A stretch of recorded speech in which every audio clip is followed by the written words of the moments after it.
think the big shift in ambition that people were narrating or in work that they were narrating was that it never really stopped. And that happened to varying degrees depending on the kind of job someone had. But when people were working from home, all of a sudden they were expected to make their background look like an office. No beds, no children, no pets, no life, no signs of life.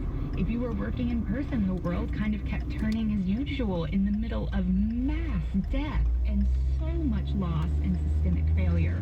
And so I think it shifted work as the center of everything. I think it made abundantly clear, if it wasn't already, that the lack of resources and systemic failing is coming for all of us.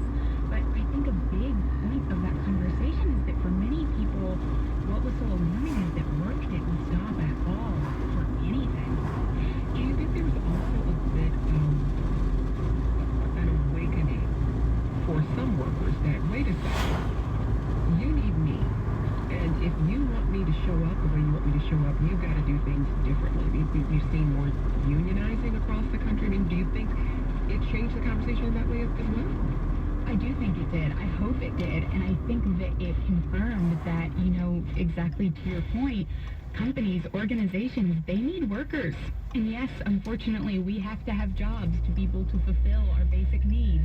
But the power dynamics, I think, are really continuing to shift. And I think we see that in so many unionization efforts, so many people prioritizing collectivity at work above individual achievement and opportunities to get ahead by climbing over top of their coworkers. And I think that that's going to continue. I talk to young people about that all the time, and that's very much of how they are conceiving of their own relationship to work, to speak generally. I want to go back to our voicemail box. We heard from Diane in Pennsylvania during this conversation. She says she spent her whole life being driven by ambition, and now at 50, she was just laid off from a tech company. She says she's now in an in-between place where she's not sure who she is anymore. It's given me space to think about what I could be doing with the second half of my life, but it's also a little scary and a little disconcerting not to have that structure in that direction that my ambition may be.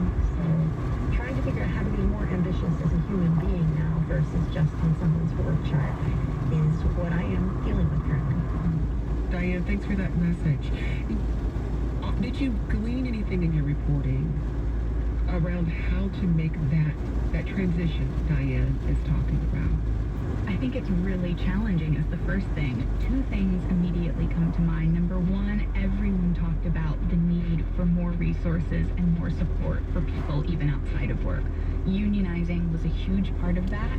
So are policies like paid leave for all, universal health care. I had a lot of conversations about a universal basic income and how that would change people's relationship not only to ambition, but also their relationship to work.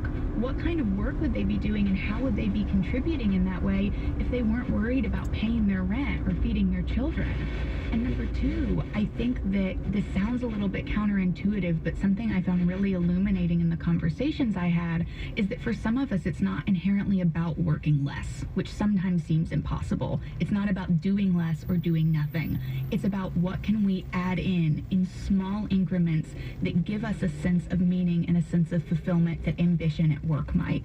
And that looked like everything from engaging in a neighborhood's mutual aid initiative and really investing in that community to making time to really tend to your friendships the same way you would a career goal if that's something you're pursuing.